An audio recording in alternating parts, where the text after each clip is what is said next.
On behalf of Tamil Church of New South Wales, I warmly welcome you all for this fourth Sunday evening service, and of those who are following us via Zoom, we also warmly welcome you all.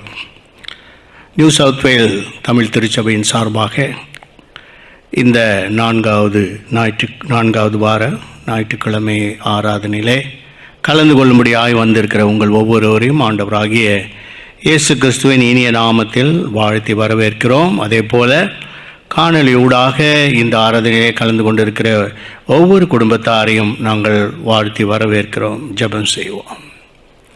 அன்பும் இரக்கமும் நிறைந்த நல்ல ஆண்டவரே, இந்த அருமையான மாலை வேளைக்காய் உமக்கு ஸ்தோத்திரிக்கிறோம்.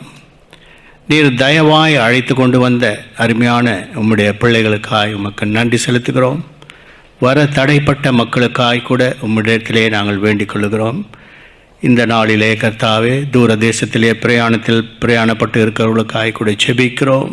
திருமண காரியங்களுக்காய் சென்றிருக்கிறவர்களுக்காக ஜெபிக்கிறோம். பலவீனம் உள்ளவர்களுக்காகவும், வியாதியிலே இருக்கிறவர்களுக்காகவும், துன்பத்திலும் பலவிதமான சோதனைகளிலும் கர்த்தாவே, பாடுகள் மத்தியிலும் உபத்திரவ மத்தியிலும் வேதனைகளிலும் இருக்கிறவர்களுக்காகவும் ஜெபிக்கிறோம். விசேஷமாக வயது சென்ற முதியோர்களுக்காகவும், ஏஜ் கேரில் உள்ளவர்களுக்காகவும் இப்படி சமூகத்தில் வருகிறோம். தேவன் தாமே ஒவ்வொருவரையும் ஆசீர்வதித்து பலப்படுத்தி வழி நடத்த வேண்டுமாய் ஜெபிக்கிறோம்.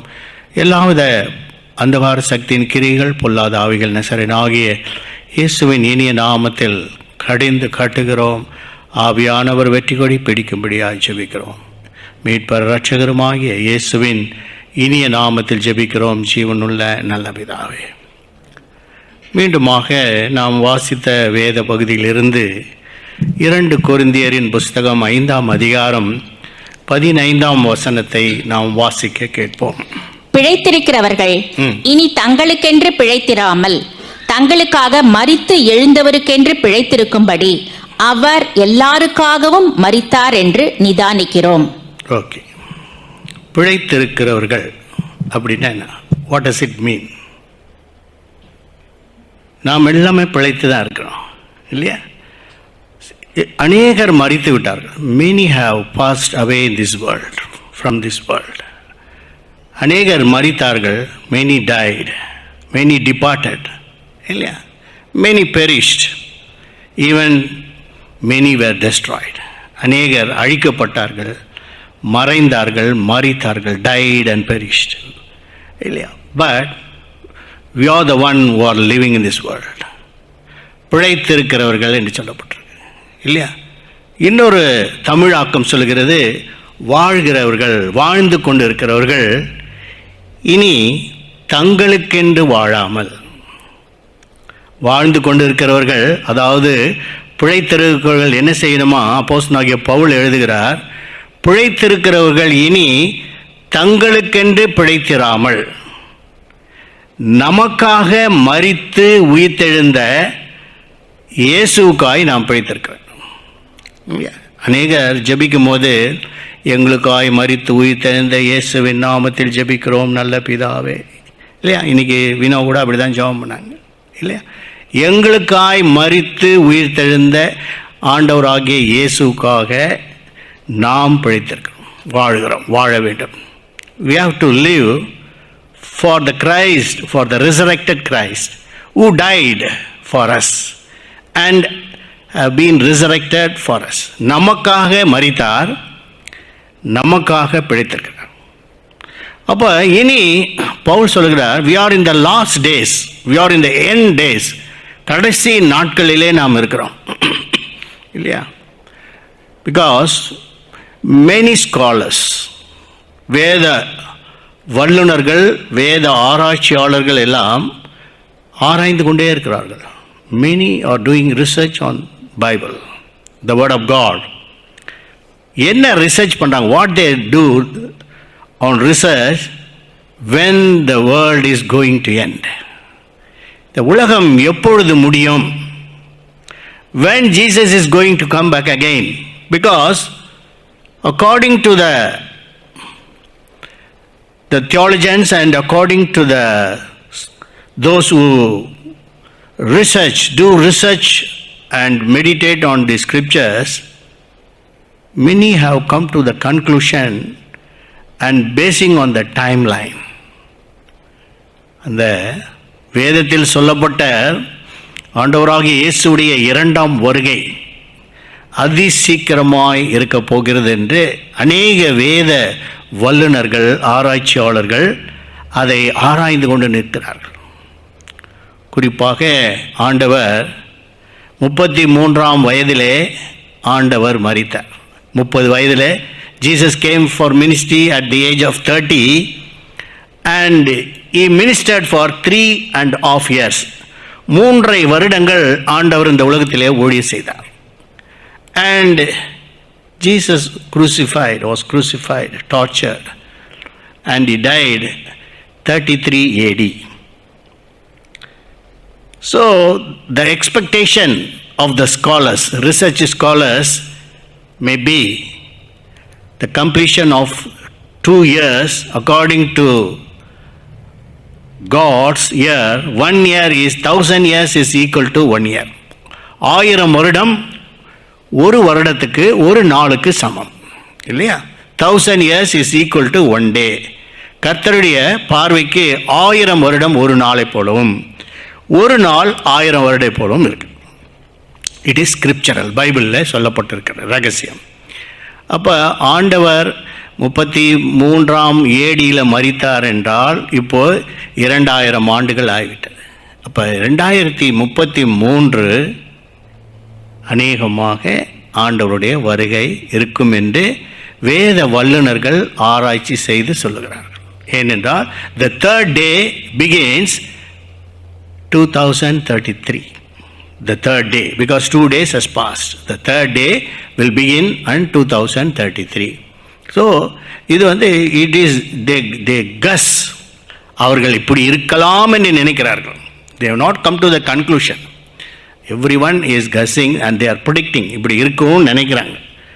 ஆனால் ஆண்டவர் அதை மாற்றலாம். ஏன்னா ஆண்டவர் வந்து வேற சொல்லியிருக்க, அந்த நாளையும் நாளை குறித்தும் பிதா ஒருவரை தவிர வேறொருவரும் அறியார் என்று ஆண்டவர் சொல்லியிருக்கார் இல்லையா? ஸோ இட் இஸ் அ கஸ் பிகாஸ் மெனி ஸ்காலர்ஸ் எல்லாமே the only book which mostly have done research is the Bible. அநேக வேத வல்லுநர்கள் வேதத்தை ஆராய்ந்து கொண்டே இருக்கிறார். சரி, நாம் தேவனுடைய செய்திக்கு வரும்பொழுது அப்போஸ்தலனாகிய பவுல் சொல்லுகிறார், பிழைத்திருக்கிறவர்கள் இனி தங்களுக்கென்று பிழைக்காமல், அப்படி என்றால் இனி வாழுகிறவர்கள், இந்த உலகத்திலே வாழுகிறவர்கள் தங்களுக்காக வாழாமல் பிறருக்காக வாழுங்கள். அப்படி சொன்னாரே, அதனுடைய நோக்கம் என்ன? ஏன் பவுல் அப்படி சொல்றார்? பவுல் அவருக்காக வாழ்ந்தாரா, மற்றவருக்காக வாழ்ந்தாரா? இயேசு யாருக்காக வாழ்ந்தார்? சீஷர்கள் யாருக்காக வாழ்ந்தார்? இப்போ கிறிஸ்தவ மார்க்கம் என்ன சொல்லுகிறது? It is a way of லைஃப்னு சொல்லப்பட்டிருக்கு இல்லையா? Practicing Christianity in life, that is called Christianity. கிறிஸ்தவ மார்க்கம் என்பது அது ஒரு மார்க்கம். அந்த மார்க்கத்தின் வழியாய் நம்ம we have to practice the life daily, day to day life. அப்போ நிறைய வந்து அநேகர் பிரசங்கம் பண்ணுறாங்க, ஆனால் ப்ராக்டிக்கலாக இருக்கணும். the message should be practical for the day to day life. நம்முடைய வாழ்க்கைக்கு என்ன முக்கியத்துவம், நம்ம வாழ்க்கைக்கு என்ன தேவை, நாம் எப்படி வாழணும், ஆண்டவருடைய வருகையிலே நாம் போகணும். நம்முடைய கிறிஸ்துவ மார்க்கத்துடைய நம்பிக்கையை, what is the belief and faith of Christianity is that we have life after death இல்லையா? நமக்கு ஒரு வாழ்க்கை உண்டு. அந்த வாழ்க்கைக்கான காரியம் இந்த உலகத்தில், அதனால்தான் இதுக்கு முதலாவது வசனம் சொல்லுகிறது. நாம் வாசிப்போம் 2 கொரிந்தியர் 5:1 வாசிப்போம்.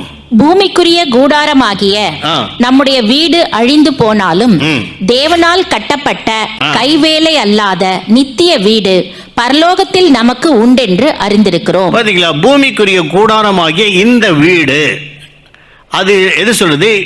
நம்மளுடைய out structure, that is the body இல்லையா? ஒவ்வொருத்தருடைய கூடாரமும் என்ன செய்யுமா? பூமிக்குரிய இந்த கூடாரம் அழிந்து போனாலும் நமக்கு இன்னொரு கூடாரம். அப்ப அந்த கூடாரம் எங்க இருக்கு?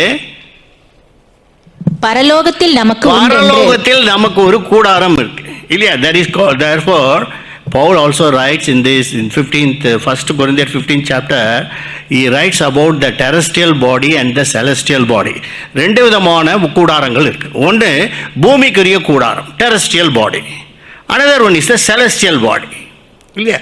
அது விண்ணவர் சாயல், மன்னவர் சாயல்னு இருக்கு. மண்ணானவருடைய சாயல், அடுத்தது விண்ணானவர்களுடைய சாயல், விண்ணில் உள்ளவர்களுடைய சாயல். அப்போ the image of the earth and the image of the heaven. So we have been created in both the images. ஏன்னாக்கா the inner man is the soul. The soul is created in the image of the heavenly body. And the outer body is created in the image of the earthly body. அப்போ நம்ம இது ரெண்டையுமே we need to understand. அதுக்காக தான் பவுல் சொல்கிறார், இனி பிழைக்கிறவர்கள் தங்களுக்கென்று பிழைக்க வேண்டாம். அப்படி என்றால் இதனுடைய நோக்கம் என்னவென்றால், நாம் கிறிஸ்து பிரமாணத்தை நிறைவேற்றவர்களாக இருக்க வேண்டும். அப்போ we have to follow the law of Jesus. ஆண்டவர் சொன்ன அவருடைய பிரமாணம். ஏனென்றால் பழைய ஏற்பாட்டில் இந்த ஓல்ட் டெஸ்டமென்ட் நியாயப்பிரமாணம் கொடுக்கப்பட்டது. மோசேயின் மூலமாக நியாயப்பிரமாணம் கொடுக்கப்பட்டது. இந்த நியாயப்பிரமாணமானது ஒரு மனுஷனையும் நீதிமான் ஆக்கவில்லை, இல்லையா? The law of Moses did not make anyone righteous. ஒரு மனுஷனையும் நீதிமானாய் அது ஆக்கவில்லை. அதனால தான் ஆண்டவர் கிறிஸ்து பிரமாணத்தை நமக்கு தந்துட்டார். அதனால தான் இந்த பிரமாணத்தை நாம் கடைப்பிடிக்க வேண்டுமென்றால் ஒருவன் பிழைக்கிறவர்கள் தங்களுக்கென்று வாழாமல் யாருக்கென்று வாழணும்னு சொல்றாரு? கிறிஸ்துவுக்காய் வாழுங்கன்றார். அப்ப நமக்குன்னு வாழும்போது அதில் என்ன இருக்குனாக்கா சுயநலம் இருக்கு. கிறிஸ்துவுக்கென்று வாழும்போது சுயநலம் இருக்காது. அதை தான் முதல் சொல்றாரு, நீங்க you need not be selfish. ஏன்னா செல்ஃபிஷ்ன்னு வரும்போது மனுஷனால கிறிஸ்து பிரமாணத்தை நிறைவேற்ற முடியாது. அதனால தான் பவுல் தீமோத்தேயுக்கு எழுதுறார். என்ன எழுதுறார் பார்த்தீங்க? 2 தீமோத்தேயு 3ஆம் அதிகாரம் 1ஆம் வசனத்தில் நாம் வாசிப்போம். 2 தீமோத்தேயு chapter 3 verse 1. மேலும் கடைசி நாட்களில் கொடிய காலங்கள் வரும் என்று அறிவாயாக. பார்த்தீங்களா? கடைசி நாட்களில் we are in the end days. ஒரு சர்ச்சை இருக்கு, the end day கிறிஸ்டியன்ஸ்னு ஒரு சர்ச்சை இருக்கு, டினாமினேஷன் இந்தியாவில் இருக்கு. கடைசி கால கிறிஸ்தவர்கள், end days, கடைசி நாட்களில் எப்படிப்பட்டதான காலங்கள் வருமா? கொடிய காலங்கள் வரும், மோசமான நாட்கள் வரும். எப்படி எனில் மனுஷர்கள் தற்பிரியராயும். பாத்தீங்களா எப்படி மனுஷங்களும் மாறிடுவாங்கன்னு எழுதியிருக்கிறார். How the people, the mentality of the people will change. கடைசி நாட்களில் ஜனங்க எப்படியா மாறிடுவாங்களாம்? முதலாவது தற்பிரியராயும். தற்பிரியராயும், தற்பிரியர்னா என்னன்னாக்கா தங்களை தாங்களே ரொம்ப பிரியமாக நேசிக்கிறது. ஆனால் ஆண்டவர் என்ன சொன்னார்? உன்னை நேசிப்பது போல பிறனை நேசி. ஆனால் தற்பிரியர் பிறனை நேசிக்க மாட்டாங்க. Because they are self lovers. தற்பிரியராயும். ரெண்டாவது பணப்பிரியராயும். பார்த்தீங்களா? பணப்பிரியர்கள், லவ் டுவர்ட்ஸ் மணி. பணப்பிரியர்களாயும், வீம்புக்காரராயும், வீம்பு செய்கிறவங்களாயும், அகந்தை உள்ளவர்களாயும். அகந்தைனா ரொம்ப மேட்டிமையும் நல்ல பெருமை உள்ளவர்களாயும், தூஷிக்கிறவர்களாயும். பார்த்தீங்களா? தூஷிக்கிறவர்கள் எல்லாரையுமே என்ன செய்வாங்க? ஏன்னாக்கா நல்லா நீங்கள் பாருங்கள், பெருமை உள்ளவங்களுக்கு கோபம் வந்த உடனே தூஷிக்க ஆரம்பிச்சிடும். மற்றவங்கள அனாவசியமாக பேசுவாங்க. தூஷிக்கிறவர்களாயும், தாய் தகப்பன்மாருக்கு கீழ்ப்படியாதவர்களாயும். இன்னைக்கு கடைசி நாட்கள் இப்படிலாம் நடக்குது. ஒரு பாஸ்டர் பிரசங்கம் பண்ணுறாரு, எங்கள் சர்ச்சில் உள்ள பிள்ளைங்கள்லாம் தாய் தகப்பனுக்கு கீழ்ப்படியதே இல்லைன்னாரு. உங்கள் சர்ச்சில் இல்லைங்க, எல்லா சர்ச்சிலையும் அப்படி தான் இருக்கிறாங்க, இல்லையா? அந்த பாஸ்டர் எங்கள் சர்ச் ஆளுங்கள்லாம் இந்த மாதிரி கீழ்ப்படிய மாட்டாங்க. அப்படியா? உலகம் முழுவதும் அப்படி தான் பாஸ்டர் இருக்கிறாரு. உங்கள் சர்ச்சு மட்டும் இல்லை, நீங்கள் உங்கள் சர்ச்சிலே இருக்கிறதுனால உங்களுக்கு தெரியல. மற்ற சர்ச்சுக்கு போய் பேசி கேட்டு பாருங்கள், அவங்க சொல்லுவார். அப்போ தாய் தகப்பன்மாருக்கு கீழ்ப்படியாதவர். ஏன்னா it is happening, really happening. Day to day லைஃப்பில் என்ன நடக்குதுன்னு தான் இது எழுதியிருக்கிறார் பவுல், இல்லையா? முதல் தற்பிரியராயும், ரெண்டாவது பணப்பிரியராயும், மூன்றாவது வீம்புக்காரர்களாயும், நாலாவது தூஷிக்கிறவர்களாயும், அகந்தை உள்ளவர்களாயும், அப்புறம் தூஷிக்கிறவர்களாகவும், தாய் தகப்பன்மாருக்கு கீழ்ப்படியாதவர்களாயும், நன்றி அறியாதவர்களாயும். அன்கிரேட்ஃபுல். என்னதான் செய்யுங்க, நன்றியே இருக்காது. அது உண்மையாக நடக்குது. பிள்ளைங்களுக்கு கூட எல்லாம் உங்கள் சொத்தில் எல்லாம் எழுதி கொடுத்துருங்க, அப்புறம் சொல்லுவாங்க இன்னும் வேறு எதனா அது இருந்தால் கொடுங்கம்மா. they won't be grateful. நம்ம நினைக்கிறோம், ஏன்னா நம்மளே நன்றி இல்லாதவர்களாக இருக்கோம். அதனால தான் நம்ம யாருக்கு நன்றி இல்லாதவர்களாக இருக்கோம்? ஆண்டவருக்கு நம்ம நன்றி இல்லாதனால நம்ம பிள்ளைகள் நமக்கு நன்றி இல்லாதவர்களாக இருக்கிறாங்க. அதுதான் சிம்பிள். அப்போ நன்றி இல்லாதவர்களாயும், பரிசுத்தம் இல்லாதவர்களாயும், பார்த்தீங்களா, அன்ஹோலி. இதுதான் ரொம்ப முக்கியம். ஆண்டவர் சொல்றார், நான் பரிசுத்தர், நீங்களும் பரிசுத்தரான். ஏன்னா without holiness one cannot see God. பரிசுத்தம் இல்லாமல் தேவனை தரிசிக்க இது கூடாத காரியம். அப்போ ஹோலினஸை நம்ம மெயின்டைன் பண்ணணும். அதுக்கு அடுத்தது சுபாவ அன்பு இல்லாதவர்களாயும். பார்த்தீங்களா, நேச்சுரலாகவே there is no love towards mankind. மற்றவங்க மேலே அன்பே கிடையாது. எடுத்தவொடனே யார் மேலே குற்றம் கண்டுபிடிக்க டக்குங்க. யாராவது ஒரு சின்ன பிழை விட்டால் உடனே ஃபயர் பண்ணுறோம், கன்னை ரெடியாக எடுத்துருப்போம். ஏன்னாக்கா சின்ன தப்பு விட்டுட்டா எங்கே தப்பு விட்றான், ஆனால் தன்னுடைய தப்பை மறந்துடுவாங்க. பவுல தான் சொல்கிறார், see you have to realize. இதெல்லாம் நாம் எதென்றால் இதெல்லாம் நாம் அறிந்து கொண்டு புரிந்து கொண்டு அதுக்கப்புறம் நாம் எப்படி இருக்கிறோம். அதனால தான் ஆண்டவர் சொன்னார், முதலாவது உன் கண்ணில் இருக்கிற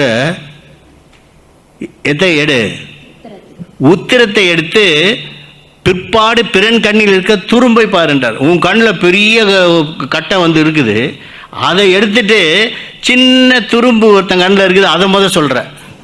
நம்ம என்ன சொல்கிறோம், உன் கண்ணில் தூசி இருக்குதுப்பா. ஆனால் ஆண்டு சொல்கிறார், உன் கண்ணில் இருக்க அந்த உத்திரத்தை எடுத்து போடுன்றார். அப்போ இதெல்லாமே ப்ராக்டிக்கலாக நாம் செய்ய வேண்டிய காரியங்கள். அப்போ தொடர்ந்து வாசிப்போம். இணங்காதவர்கள், ஒபீடியன்ட், டிஸ்ஒபீடியன்ட். யாருமே, சில பேர்லாம் பார்த்தீங்கன்னா யார் சொன்னாலும் கேட்க மாட்டாங்க. நாங்கள் ஒருத்தர் வந்து இந்தியாவிலேருந்து ஃபோன் பண்ணார், ஐயா நீங்கள் ஒரு வார்த்தை சொல்லுங்க ஐயா. அடா போப்பா, பிஷப் சொன்னாலே கேட்க மாட்டான், நான் சொன்னால் எங்கே கேட்க போகிறான்? ஏங்க அவங்ககிட்ட என்ன திட்டு வாங்க சொல்கிறியா? நான் சொல்லப்பா, சார் யார்கிட்ட தான் சொல்லணும், நீ மேலே இருக்கிட்ட சொல்லுப்பா. அவர் நினச்சாதான்ப்பா அவன் மனசு மாறுவான். ஏன்னா மனிதர்களுடைய குவாலிட்டி அப்படி மாறி போச்சு இல்லையா? அப்போ இணங்காதவர்களாயும், அவதூறு செய்கிறவர்களாயும். பார்த்தீங்களா, டூயிங் பேட், எல்லாருக்கும் கெட்டது தான் செய்யணும்னு விரும்புகிறான். அவதூறு செய்கிறவர்களாயும், இச்சையடக்கம் இல்லாதவர்களாயும். இச்சை அடக்கம், பார்த்தீங்களா, இச்சை அடக்கம் இல்லாதவர்களாயும், கொடுமை உள்ளவர்களாயும், நல்லோரை பகைக்கிறவர்களாயும், துரோகிகளாயும், துணிகரம் உள்ளவர்களாயும், இருமாப்புள்ளவர்களாயும், தேவ பிரியராய் இராமல் சுகபோக பிரியராயும். இது மெயின், தேவ பிரியராய் இராமல். அப்படின்னா என்னதுன்னா, நோ லவ் டுவர்ட்ஸ் காட். அதற்கு பதிலாக சுகபோக பிரியர். சுகபோக பிரியர்னா என்ன தெரியுங்க? நல்லா சாப்பிட்ணும், நல்லா சுகமாக வாழணும் இல்லையா? மெதுவாக எழுந்து போகலாம் சர்ச்சுக்கு, கவலையே இல்லை. ஏன்னா நம்முடைய தூக்கம் கிடக்கூடாது இல்லையா? எங்கள் இந்தியாவிலாம் நிறைய பேர் அப்படி தான். நம்மளாம் நல்லவங்க, இந்தியாவில் உள்ளவங்க ரொம்ப மோசமான ஆட்கள்.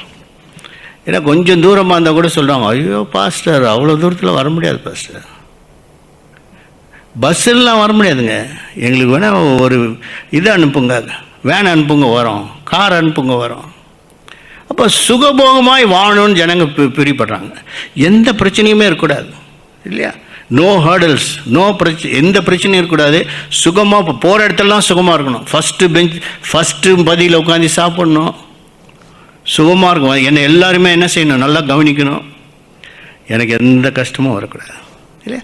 ஏன்னா இது யாக்கோபு தான் சொன்னார். யாக்கோபு என்ன சொன்னார்?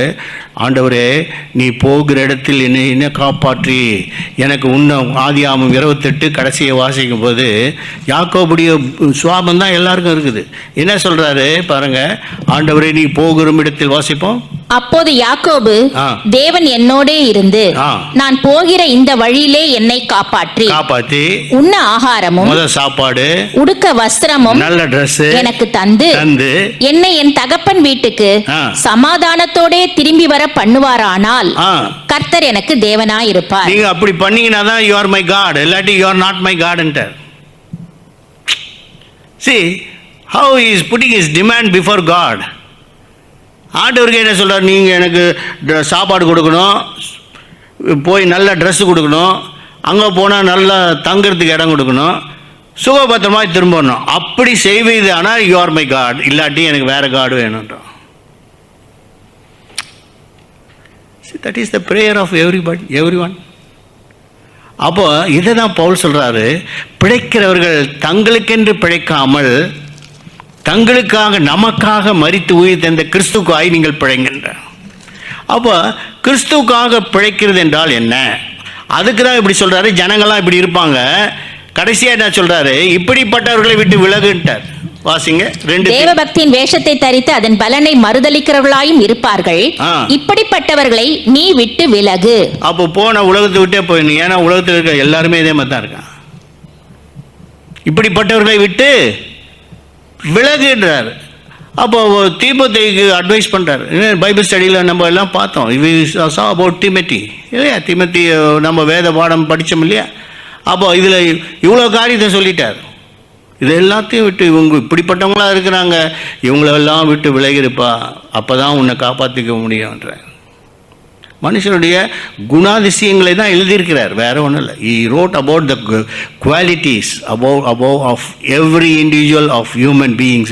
மனுஷர்களுடைய என்ன அவனுடைய வாழ்க்கை முறையில் எப்படி இருக்காங்கன்னு தான் எழுதியிருக்கிறார். இவர்களை விட்டு விலகு ஏன் சொல்லிட்டு என்ன சொல்றார் பாருங்க. மறுபடியுமாக ரோமர் 14 அதிகாரம் 7 வசனத்திலிருந்து வாசிப்போம். ரோமர் 14:7 சீக்கிரமா வாசித்து. நம்மில் ஒருவனும் தனக்கென்று பிழைக்கிறதும் இல்லை, ஒருவனும் தனக்கென்று மரிக்கிறதும் இல்லை. நாம் பிழைத்தாலும் கர்த்தருக்கென்று பிழைக்கிறோம், நாம் மரித்தாலும் கர்த்தருக்கென்று மரிக்கிறோம். இப்ப இவர் எழுதுறாரு, ரோமருக்கு எழுதுறாரு, கொரிந்தியருக்கு எழுதுறாரு. இப்ப ரோமருக்கு என்ன எழுதுறாரு? நாம் பிழைத்தாலும் யாருக்காக? நமக்குன்னு பிழைக்கல. நாம் மரித்தாலும் நமக்காக மரிக்கல. நாம் யாருக்காக மரிக்கிறோம்? வாசிப்போம் தொடர்ந்து. நாம் பிழைத்தாலும் கர்த்தருக்கென்று பிழைக்கிறோம், நாம் மரித்தாலும் கர்த்தருக்கென்று மரிக்கிறோம். ஆகையால் பிழைத்தாலும் மரித்தாலும் நாம் கர்த்தருடையவர்களாய் இருக்கிறோம். பாத்தீங்களா? அப்போ when we live for Jesus. அந்த ஒரு எண்ணம் நமக்கு வந்துட்டா we will not be selfish. Final conclusion எப்படி கொடுக்கிறார் பாருங்களேன். இப்போ இதுக்காக 13ஆம் வசனம் என்ன சொல்லுது? அதே அதிகாரம் 13. இப்படி இருக்க நாம் இனிமேல் ஒருவரை ஒருவர் குற்றவாளிகள் என்று தீர்க்காதிருப்போமாக. ஒருவனும் தன் சகோதரனுக்கு முன்பாக தடுக்கலையும் இடரலையும் போடலாகாது என்று தீர்மானித்துக் கொள்ளுங்கள். கரெக்டா என்ன வராரு? ஒரு சகோதரனுக்கு நீ இடரல் உண்டாக்காம இரு. அப்போ இது என்னன்னா கிறிஸ்து பிரமாணத்தை தான் கொண்டு வராரு. Finally the law of Jesus என்ன சொல்றாரு? நீ உன் சகோதரன் பிறனை நேசின்றார் இல்லையா? உன்னை நேசிக்கிறது போல பிறனை நேசி. அந்த சப்ஜெக்டுக்கு தான் கொண்டு வரார் பவுல். இப்போ ரோமர் 15ஆம் அதிகாரம் 1ஆம் வசனத்திலிருந்து வாசிப்போம். அது என்ன சொல்றாரு? வாசிங்களா. அன்றியும் பலமுள்ளவர்களாகிய நாம் நமக்கே பிரியமாய் நடவாமல் பலவீனருடைய பலவீனங்களை தாங்க வேண்டும். பாத்தீங்களா? அப்போ பவுல் என்ன எழுதுறாரு? அந்த சர்ச்சில் ரோமன்ஸில் சில பேர் வீக் பர்சன்ஸ் ஆக, சில பேர் சீக்கிரத்தில் கோவம் வந்துடும், டென்ஷன் ஆகிடுவாங்க இல்லையா? அப்பேற்பட்டவனை நீ டென்ஷன் முத்திக்கிட்டே இருக்காதன்ற. நீ என்ன சில பலவீனங்களை, சில பேர் வீக் மைண்டட், சில பேர் சொன்ன உடனே என்ன ஆகிடுவாங்க? அஃபண்ட் ஆகிடுவாங்க. சின்ன வார்த்தை சொன்னாலே சிலர் அஃபண்ட் ஆகிடுவாங்க. அஃபண்ட் ஆகிட்டாங்கனாக்கா அவங்கள மறுபடியும் திருப்பி கொண்டு வர்றது கஷ்டம். அதனால தான் நீ சொல்கிற, நீ பலவீனங்களை என்ன செய்யாத.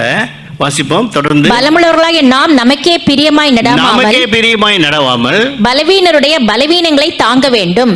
நம்மில் ஒவ்வொருவனும் பிறனுடைய பக்தி விருத்திக்கு ஏதுவான நன்மை உண்டாகும்படி அவனுக்கு பிரியமாய் நடக்க கடவன். பாத்தீங்களா? உனக்கே பிரியமாய் நடக்காம பலவீனம் இருக்கிறான் பாருங்க, அவனுக்கு என்ன பிரியம்னு பார்த்து அதன்படி நடந்துக்கும். ஏன்னாக்கா if you lose one soul, the soul may be perished. you don't give room for the soul to perish. இல்லையா? அதனால் ஒருத்தன் பலவீனமாக இருக்கிறான்னா அவனை நம்ம அந்த பலவீனத்திலிருந்து நம்ம தாங்க தான் சொல்கிறாரே தவிர அவனுடைய பலவீனத்தை சுற்றி காட்டி அவனை என்ன பண்ணிடு, எக்ஸ்கம்யூனிகேட் பண்ணிடுன்றாரா? இல்லை இல்லையா? அப்போ அதுக்கு தான் சொல்கிறார், மறுபடியும் ஃபைனலாக ஒவ்வொன்றா சொல்லிகிட்டே வர்றாரு. இப்போ யாக்கோபு 2ஆம் அதிகாரம் 8-9 வசனங்களை நாம் வாசிக்கும்போது, யாக்கோபு 2ஆம் அதிகாரம் 8-9, உன்னிடத்தில் நீ அன்பு கூறுவது போல பிறனிடத்தில் அன்பு கூறுவாயாக என்று வேதவாக்கியம் சொல்லுகிற ராஜரீக பிரமாணத்தை நீங்கள் நிறைவேற்றினால் நன்மை செய்வீர்கள். என்ன சொல்றார் பாத்தீங்க? கடைசியா ஃபைனல் கன்க்ளூஷன், நீ உன்னிடத்தில் அன்பாய் இருக்கிறது போல பிறனிடத்திலும் அன்பாய் இருக்க வேண்டும் என்கிற ராஜரீக பிரமாணம், த லா, ராயல் லா என்று சொல்லப்பட்டது. அப்போ 10 கட்டளை கொடுக்கப்பட்டது. இந்த 10 கட்டளையை ஆண்டவர் ஒரே கட்டளையாய் மாற்றினார் இல்லையா? அந்த ஒரே கட்டளையாக மாற்றி God said, I give you a new command. அதுக்கு பேர் புதிய கட்டளைன்னு பேர். John 13:34, யோவான் 13:34 நாம் வாசிக்கும் போது 13:34, நீங்கள் ஒருவரில் ஒருவர் அன்பாயிருங்கள், நான் உங்களில் அன்பாயிருந்தது போல நீங்களும் ஒருவரில் ஒருவர் அன்பாயிருங்கள் என்கிற புதிதான கட்டளையை உங்களுக்கு கொடுக்கிறேன். This is a new command. அதுக்கு பேர் என்ன? புதிய கட்டளை தான். அங்கு யாக்கோபு கர்த்தருடைய சகோதரன், own brother of Jesus, is writing. அவர் என்ன எழுதுறாரு? ராஜரீக கட்டளையை நிறைவேற்றுவீர்கள், அப்படி செய்தால் நீங்கள் நன்மை செய்வீர்கள். அப்போ why people are not doing good? Because they are selfish. அதனுடைய ஃபைனல் இது. ஏன் நன்மை செய்ய முடியல, ஏன் பிறருக்கு விட்டு கொடுக்க முடியலன்னா அந்த செல்ஃபிஷ் முன்னாடி வந்து நிற்குது. தற்பிரியராயும் சுயப்பிரியராயும் இல்லையா? அப்போ எல்லாமே எனக்கு வேணும், நான் தான் ஃபஸ்ட்டு, நான் முன்னாடி போகணும், நான் முன்னாடி சாப்பிட்ணும், மற்றவங்களுக்கு இருந்தால் இருக்கட்டும், இல்லாட்டி போகுது, பந்திக்கு முந்து பதவிக்கு பிந்து, அதை சொல்லிடுவோம் அழகா. அப்போ மற்றவங்களுக்கு நாம் நேசிக்கிறோமா இல்லையா, அதை தான் கொண்டாடுறாரு. The final conclusion is that. அப்போ தான் நீங்கள் கிறிஸ்துவின் பிரமாணத்தை நிறைவேற்றுவீர்கள்ன்றார். அப்போ தன்னை நேசிப்பது போல பிறனை நேசியுங்கள் என்ற அந்த கட்டளைகளை நிறைவேற்ற வேண்டுமானால் நன்மை செய்யுங்கள். செல்ஃபிஷாக இருக்காதீங்க, தற்பிரியராக இருக்காதீங்க, போஜன பிரியராக இருக்காதீங்க, பணப்பிரியராக இருக்காதீங்க, வீம்புக்காரராக இருக்காதீங்க, தூஷிக்கிறவர்களாக இருக்காதீங்க, மற்றவர்களை துன்பப்படுத்தாதீங்க, இப்படியெல்லாம் சொல்லிட்டு வர்றார். அப்போ இப்படி செய்வீர்களே ஆனால் கிறிஸ்து பிரமாணத்தை செய்ய முடியாது. அப்போ கிறிஸ்து பிரமாணத்தை நிறைவேற்ற முடியாவிட்டால் பரலோக ராஜ்யத்துக்குள் பிரவேசிக்க முடியாது. சிம்பிள். ஆண்டவர் என்ன சொன்னார்? இந்த கட்டளையை நீ செய், கைக்கொள். ஒரு ஐஸ்வர்யவான் ஓடி வந்து கேட்குறான், ஆண்டவரே நித்திய ஜீவனில் பிரவேசிக்க நான் என்ன செய்ய வேண்டும்? அப்போ இந்த கட்டளையெல்லாம் ஃபாலோ பண்ண ஆண்டவரே. நான் இன்னும் என்ன செய்யணும்னு கேட்டான். நீ போய் உனக்கு உண்டாதெல்லாம் விட்டு தரித்திர கூடு, அப்புறம் வான்ட்டார். பயந்து ஓடிட்டான். அதே சகை என்ன சொல்லிட்டான்? ஆண்டவரே ஆஸ்தி பாதியில் ஏழைகள் கொடுக்குறேன், எவன் இடத்தில் அநியாயமாய் வாங்கினதோ நாளத்தினே திரும்ப செலுத்துறேன், இந்த வீட்டுக்கு ரட்சிப்பு வந்துடுச்சுட்டார். அப்போ ஆண்டவர் மனுஷனுடைய எண்ணத்தை தான் பார்க்குறார். சங்கீதம் 103:17 வாசிக்கும் போது, சங்கீதம் 103:17, கர்த்தருடைய கிருபையோ அவருக்கு பயந்தவர்கள் மேலும் அவருடைய நீதி அவர்கள் பிள்ளைகளுடைய பிள்ளைகள் மேலும் அநாதியாய் என்றென்றைக்கும் உள்ளது. அவருடைய உடன்படிக்கையை கை கொண்டு அவருடைய கட்டளைகளின்படி செய்ய நினைக்கிறவர்கள் மேலேயே உள்ளது. உடன்படிக்கையை கை கொண்டு என்ன? டு ஃபாலோ இல்லையா? அதை பிரயாசப்படுத்தி, அதை அபியாசப்படுத்தி செய்ய நினைக்கிறவர்கள் மேலே கஷ்டம்தான். அப்போ நல்லா இப்போ ஃபைனலாக முடிக்கிறோம். We come to the conclusion. என்ன ஆண்டவருடைய கட்டளை? ஆண்டவருடைய கட்டளைகளின்படி செய்ய நினைக்கிறவர்கள் மேல் உள்ளது. செய்யணும்னு இல்லை, செய்ய நினைக்கிறவர்கள் மேல் உள்ளது. அப்போ வாசிப்போமே. லூக்கா எழுதின சுவிசேஷம் 6ஆம் அதிகாரம் 23ஆம் வசனத்திலிருந்து வாசிப்போம். இதை கிறிஸ்தவ மார்க்கம் செய்தா இல்லையான்னு நம்ம பார்த்துக்கலாம். வாசிப்போம். அந்நாளிலே நீங்கள் சந்தோஷப்பட்டு களி கூறுங்கள், பரலோகத்தில் உங்கள் பலன் மிகுதியாயிருக்கும். அவர்களுடைய பிதாக்கள் தீர்க்கதரிசிகளுக்கும் அப்படியே செய்தார்கள். 27 இருந்து வாசிக்க. 27 லூக்கா 6:27 இருந்து. எனக்கு செவி கொடுக்கிற உங்களுக்கு நான் சொல்லுகிறேன், உங்கள் சத்துருக்களை சிநேகியுங்கள். நல்ல கவனிங்க, இது கண்டிப்பா முடியாது. சத்துருக்கள், லவ் தை எனிமீஸ்னர் எந்த மார்க்கமும் சொல்லல இல்லையா? No other religion said it is only command of Jesus. சத்துருக்களை நேசிக்கும். இந்த பழைய ஏற்பாட்டில் கண்ணுக்கு கண் பல்லுக்கு பல். நீங்கள் எல்லா புராணங்களும் பாருங்கள், பழி வாங்குதல். கடவுள் வந்து ஒவ்வொருத்தரும் என்ன செய்வான், இவனை பழி வாங்கணும், அவனை வாங்கணும், இவன் வெட்டணும், அவன் வெட்டணும், மகாபாரதம், ராமாயணம் எல்லாம் யுத்தம். ஆனால் இங்கே சொல்கிறார் சத்துருக்களை சிநேகிங்கள். அப்படியே தலைகீழாக இருக்கு. சத்துருக்களை சிநேகிங்கள் முடியாது, கஷ்டம். உங்களை பகைக்கிறவர்களுக்கு நன்மை செய்யுங்கள். யாராவது உங்களை பகைச்சாங்கன்னா அவங்களுக்கு டூ குட் முடியாது. உங்களை சபிக்கிறவர்களை ஆசீர்வதியுங்கள். யாராவது கர்ஸ் பண்ணா அவங்கள பிளஸ் பண்ணுங்கன்றார். எப்படி முடியும்? கஷ்டம். உங்களை நிந்திக்கிறவர்களுக்காக ஜெபம் பண்ணுங்கள். பாத்தீங்களா? யாராவது உங்களை வந்து ஏதாவது ஏசிட்டா அவங்களுக்காக ஜெபம். ஐயோ இன்னைக்கு ஏசிட்டாரு, இன்னும் நல்லா ஏசிட்டு ஆண்டவரே ஜெபம் பண்றோமா? It's difficult. ஆனால் இதை செய்யவே முடியாது, எந்த கிறிஸ்தவர்களும் செய்யவே முடியாது. அடுத்தது வாசிக்க தொடர்ந்து, உன்னை ஒரு கன்னத்தில் அறைகிறவனுக்கு மறு கன்னத்தையும் கொடு. இது முடியவே முடியாது. ஒருத்தர் வந்து சொன்னார், கையை உடைச்சிட்டார் சர்ச்சில். என்ன பாஸ்டர்? பாஸ்டர் ஒரு கண்ணத்தை அரைஞ்சான் பாஸ்டர், மறு கண்ணத்தை காமிச்சேன். பைபிள் அதோடு தான் சொல்லுது, கையை உடன்னு சொல்லலையே. அதனால் கையை உடைச்சிட்டேன் பாஸ்டர். 2வது கண்ணத்துலேயும் அரைஞ்சிட்டார். அப்போ கிரியை எப்படி இருக்கு பாருங்க. ஃபாலோடு பிரமாணத்தை கடைபிடிச்சிட்டாரு. ஒரு கண்ணத்தை அரைஞ்சவன் இன்னொரு கண்ணத்தை காமிச்சாரு, அதுலேயும் அடிஞ்சவனே கையை உடைச்சிட்டார். ஏன்னா பைபிள் அதுக்கு மேலே சொல்ல, கை உடைக்காதன்னு சொல்லலை, அதனால உடைச்சிட்டேன். தொடர்ந்து வாசிப்போம். உன் அங்கியை எடுத்துக் கொள்ளுகிறவனுக்கு உன் வஸ்திரத்தையும் எடுத்துக்கொள்ள தடை பண்ணாதே. பார்த்தீங்களா? கோட்டை திருடிட்டான், அவனுக்கு சட்டையும் கழட்டி கொடு, நீ பனியனோட போன்ற முடியுமா? அது கஷ்டமாச்சே. அப்படி தொடர்ந்து வாசிப்போம். சீக்கிரம். உன்னிடத்தில் கேட்கிற எவனுக்கும் கொடு. பார்த்தீங்களா? எவனுக்கும் கொடுன்ற. அதனால தான் ஒரு பாஸ்டர் வந்து என்கிட்ட கேட்டார், பாஸ்டர் ஒரு இந்து ஆள் வந்து காவி உடுது போட்டுக்கிட்டு வந்து பிச்சை கேட்குறான், கொடுக்கலாமா? நாங்கள் துரத்தி விட்டோம். இல்லைப்பா, பைபிள் சொல்லுது, உன்னை கேட்குற எவனுக்கும் கொடு. சாய்பு வந்தாலும் கொடு, புத்திஸ்ட் வந்தாலும் கொடு, இந்து வந்தாலும் கொடு, இல்லையா? வேறு எந்த ரிலிஜன் சேர்ந்தவனாலும் கொடு. ஏன்னா கேட்குற எவனுக்கும் கொடு. கஷ்டமான காரியம். அப்புறம் உன்னுடையதை எடுத்துக்கொள்ளுகிறவனிடத்தில் அதை திரும்ப கேளாதே. முடியுமா? அது கஷ்டம். வந்து வீட்டில் வந்து நல்ல அழகாக புதுசாக அப்போ தான் ஒரு பொருள் வாங்கிட்டு வந்திருக்கோம். பிரதர் நல்லா இருக்குது, நான் எடுத்துக்கிட்டேன். ஐயோ நான் இப்போ தான் சைனாவிலேருந்து வாங்கிட்டு வந்தேன், இதை எப்படி தர்றது? முடியாதுங்க இல்லையா? அப்போ அதை கொடுக்கறதுக்கு நமக்கு என்ன இல்லை, மனசில். ஆனால் அதுதான் கிறிஸ்தவ மார்க்கம். ஆண்டவர் சொல்கிறார், இதெல்லாம் நீ செய்ய முடியுமா? we can't do that. ஆனால் இதை செய்ய நினைக்கிறவர்கள் மேலே கிருபை இருக்கின்றார். அதனால தான் ஆண்டவர் சொன்னார், மத்தேயு 11ஆம் அதிகாரம் 30ஆம் வசனம், என் நுகம் மெதுவாயும் என் சுமை லகுவாயும் இருக்கு. அப்போ நீங்கள் செய்யணும்னு அவர் எதிர்பார்க்கல, செய்ய நினைக்கிறதுக்கு எதிர்பார்க்கிறார். வாசிங்க. என் நுகம், நான் சாந்தமும் மனத்தாழ்மையுமா இல்லை சார். கரெக்ட். என் நுகத்தை உங்கள் மேல் ஏற்றுக்கொண்டு என்னிடத்தில் கற்றுக்கொள்ளுங்கள், அப்பொழுது உங்கள் ஆத்துமாக்களுக்கு இளைப்பாறுதல் கிடைக்கும். என் நுகம் மெதுவாயும் என் சுமை லகுவாயும் இருக்கிறது என்றார். பாத்தீங்களா?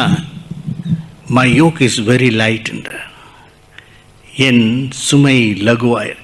அப்போ நீ செய்யணும்னு கூட அவசியம் கிடையாது, ஆனால் செய்ய நினைத்தாலே போதுன்றார். ஆண்டவரே, இவைகளெல்லாம் கஷ்டமான காரியம்தான். ஆனால் because it is said in the scriptures, I think I can do that. செய்ய நினைத்தாலே போதுன்றார். The grace will come upon us.